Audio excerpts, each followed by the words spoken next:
Hello. I know it's been a minute. I haven't uploaded, and this is not exactly a One Piece video. However, hear me out. I have been addicted with Yu-Gi-Oh! For the past couple of months, and it's more than the past couple of months, but it's really been bad. And I actually wanted to come on here and show off one of my decks that I play. This is a deck that I've been playing for years, and it's actually a lot of fun. It's for hire. Now, I know for hires aren't competitive. However, you could probably make it that way. Let's start with the monsters. We play one copy of Wiz, Saves for Hire. Wiz is a spell trap negate. If you end up going first, you don't want to go first with the deck, by the way. You kind of want to go second, but we play one Wiz just in case. We play one Dinah. Dinah's funny. It's DD Crow. So if they're playing some deck that needs cards in the graveyard, Dinah is able to banish them, which is funny. We play one Bravo. Bravo's just to help us OTK. This deck plays a lot of one-ofs, at least the way I play it. And Bravo's a one-of because he just helps OTK, but not much else. So you don't really want to see him too often. We play one Shigata for the same reason. Shigata can burn, and while that's cool and all, it's not necessarily doing much outside of helping you OTK. It also doesn't have a lot of attack points. So Shigata's one that you want to go into not too often, but often. I guess if you can like end of chain of summoning and then before you go into Falgo, you go into it, it's kind of good. It's rarely useful, but it has come up in enough cases to where I at least play one of it. Recon is the only one out of the group that I'm showing currently that I consider bumping up. Recon's really good. The issue is people don't set a lot in this format, at least the format that we're playing in. Right now, some of the best decks are Branded Despia and the Destiny Adventure prank kit stuff. And there's not a lot of setting going around. There's a lot more face-up cards. So Recon is at 1, although Recon is a card that I could suggest in the future going up to more. You can play 2, maybe even 3. I could say you could argue and play 2 in this format, but it's just the locals that I go to, the people that I face, setting's not something that we normally do. So Recon's not really too useful. And then I play one Helmer. Helmer is really good. It can draw you a card, which can be useful, especially if you have a dead card in your hand. Like, for example, say you draw Shigata and you don't need it, Helmer can thread it out and grab another card, so it could be useful and just refreshing. Those are going to be the one-ups that you play when it comes to monsters. We're going to go into the 2-ups now. For the 2-ups, we play Philo and Seal at 2. Philo's really good, but more importantly, it can... It's just really good. You know, it can place cards at the bottom of the deck whenever you get rid of them. So it's kind of a way to keep them from out of the graveyard for some reason. Seal's really nice because you could just get cards out of your graveyard, add them to your hand, which is really good, especially if you end up with a card that you need in your hand, in the graveyard by some means. So it's actually really good to play Seal at 2. I like Philo at 2. Philo's one of the newer ones. It's also really good because you could use some of the spell cards to get some more use out of it. And it's actually a lot of fun when you have Philo. Philo's also just adorable, so you gotta play more than one. The 3-ofs, we play 3 Raphael. Raphael's the boss monster. You want to go into Raphael at the end of your combos most of the time. He's pretty big, 2800. It's not the biggest, but he can get over what he needs to. Also, he is a straight monster negate, which is really nice.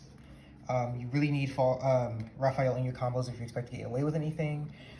Next up is going to be the starter, which is going to be Beat. You play 3 Beat. You wish you could play more.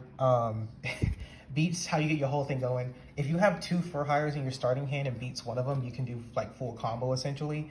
It's insane. This card by himself is just the mainstay of the deck. You can't play any less than 3 Beat, I don't think. Next up, I play 3 Dampa. Dampa's really nice. It can actually pop face-up cards, so you want this because as long as they're not protected from destruction, Dampa can pop them, and that's actually really good, given that a lot of cards that people play at this point aren't protected from destruction. So at least what I've been seeing a lot of. So I've gotten a lot of use out of Dampa just popping random issues on the board. Now the deal with the deck that I'm running today is you basically, with this deck, you want to break your opponent's board and go in for a game. Those are going to be all the monsters that you play in the main deck. Oh, wait, hand traps. My bad. You also play 3 copies of Ghost Ogre. You could play 3 Ash. I like Ghost Ogre because, once again, a lot of people are playing cards that aren't protected from destruction. Ghost Ogre can pop them once they activate their effects. It's really nice. It messes up final boards, and it's just really fun to have. Now, the spells are where we get a little fun. This deck has some heat in it, okay? We want to play 1 Call Cry. 1, because it's only at 1. And 2, because, I mean, it stops you from being hand-trapped most of the time. It's actually really nice. So it's just good to have so you can do your combos. 1 Monster Reborn. This is in the cases where a monster you need is in a grave and you need this effect. You can also steal your opponent's monster. There's been a couple of games that I've played where my board was about as solid as I could make it, but I just needed a little bit more for game, and I would just Monster Reborn one of my opponent's monsters and swing in, and it's done me wonders. It's won me a couple of games by itself.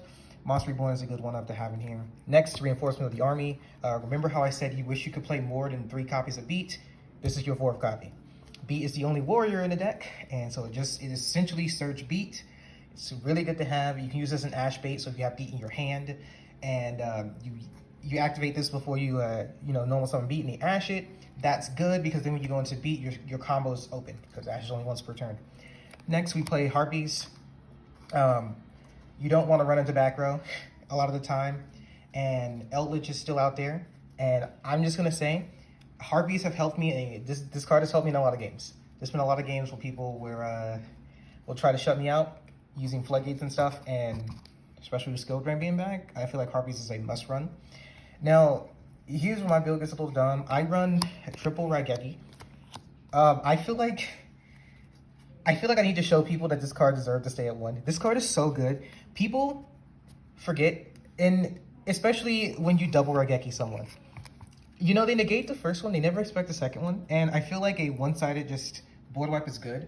I used to play Dark Hole in this build, but as soon as it came off the ban list, we switched to 3 Raigeki. I feel like Raigeki is just so good of a card. Next, I played 3 Extrav. You don't really need your extra deck at all.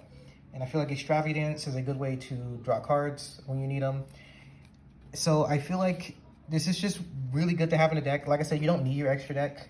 There's some text in the extra deck we'll talk about, but you really don't need anything in there. So I just think that it's just good to have Extrav in there just for the extra draw power. I play 2 Rookie for Hire. Rookie for Hire is your 5th and 6th copies of Beat if you draw bad.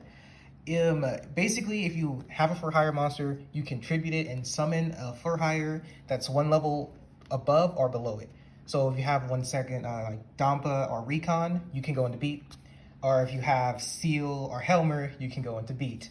Long story short, you're using this to go into Beat. It's really good, especially if you just end up with bad hands, or if you just need another way to get monsters on the field. It's a good way to do that. Mayhem for Hire, in Archetype Monster Reborn. Only issue that I have with Mayhem for Hire is especially summons in the defense, but other than that, this card is really good, especially if you just need to get extra effects off. And since a lot of them have effects that trigger when being special summoned by a for hire, let me double check, but I do believe it does activate. Yeah, if they're special summoned, it does activate their effects. So this will activate Bravo, this will activate, not Bravo, I'm sorry. This will activate like Raphael and Wiz and like Dinah. All those cards get activated from Mayhem for Hire. So this is a really good card to have because you can do this towards the end of your combo, or you can do it during your opponent's turn. Same with Rookie for Hire on that case. And you can just do some real fun stuff with that. I like it a lot. Next, we're gonna move into the traps. We play 3 Imperm. I feel like 3 Imperm is just like good. Like there's no reason not to play 3. It's a solid hand trap. You're wanting to blind second anyway, so chances are you won't just be setting this card. You want them to go first. And next up, we play 2 copies of There Can Be Only One. If you don't know, this archetype has basically monsters of all different types. The only ones that share types are Recon and Scout, and I call them like the brothers or siblings, you know? Recon and Scout share the same type because they're actually siblings, and no one else really shares the same type, so I think it's actually really good to have. Next, we're going to go into the extra deck. The extra deck, once again, there's a lot better cards you could be playing in here, but I really just put in cards that I like. Basically, the only cards I would say you need is, where is he? There he is, the boy, is Falgo Justice for Hire. This card is like a second boss monster. It's really good in a lot of situations Worst case scenario is a draw 3. So I feel like this card is just really good to have to go into. And everything else I play in here, just some fun cards. I put like Dark Log stuff. None of these really matter. Now the extra deck, it doesn't really matter. However, there is some things you can do, some tech you can make with your extra deck, depending on what extra deck cards that you have that are extra. Because in the side deck, which is what we're going to go into now, there's some cards I play specifically for it. First in the side deck, I play about 6 different kaijus. I feel like this deck does have some issues with removing cards that can't be destroyed by card effects. And if you end up playing someone who is doing that, they do slap a Dragoon in your face or something like that, these kaijus will get you out. You play 6 of them, so you see them. You play different ones because I like the different colors. And they're actually a lot of fun because then they'll just think you smoke screen the kaiju and start playing differently, so it's a lot of fun. Also in the side deck, I play 2 Gamma, 1 Driver. This is the standard. The ratios aren't standard. I guess they're OCG standard because these two are too, but I play 2 Gamma, 1 Driver. I feel like, once again, you're trying to go second, so, you know, if they make you go first, I feel like having Gamma Driver might be useful. There's a lot of cards that I feel like going first might be useful. Also, we play some, this is where the tech can come in. I play 3 copies of Ghost Reaper and Winter Cherries. If you've ever read this card, you'd understand why I'm playing it. Essentially, you reveal 1 card in your extra deck and banish it from your opponents. If you know what your opponent's playing and you happen to have that card in your extra deck, that's why I'm saying the extra deck is very flexible. Basically, you make your extra deck fit whatever is meta. So, for example, if I wanted to actually go, I put like DPE here and like one of the Prank Kid Link monsters or something. And then because I have Ghost Reaper and Winter Cherries, I can just like show it, banish one of those cards from my opponent's extra deck if they're only playing 1, and it kind of shuts them down. Another card that I really like right now is Ghost Mourner and Moonlit Chill. No one's playing this card, and I feel like it's actually really useful. The application of like, they have a monster that you know they need to get rid of for like combo piece, and you slap down Ghost Mourner, and you know they have to get rid of it, otherwise it's effective just negating and it's sitting there. They're probably gonna get rid of it, they take damage. It's just a little burn, and since you're wanting to OTK, I feel like somehow you get off and maybe you go to game 3, you get to go second again because maybe you lost game 2 or something. And there you go, you side in the Moonlit Chill, you hit them at the start, get some extra burn damage off before you start your combo. That's all I have for this deck. There's a couple other decks that I'm probably gonna be uploading stuff on just because I've built a lot of decks recently, and I feel like I want to share just the ones that I've built and been playing with. But that's for hires. I like this build a lot. It's gotten me pretty far. There's a few things I tweak about it, but I don't know. I'm not sure exactly yet because this one's just been so good, you know? But yeah, if you have any questions or anything, let me know down below. If you like for hires and you have your own build, let me know what your build is. Maybe I'll try it out, give it a shot in the future. Anyway, thank you for wasting your time with me, and have a nice day.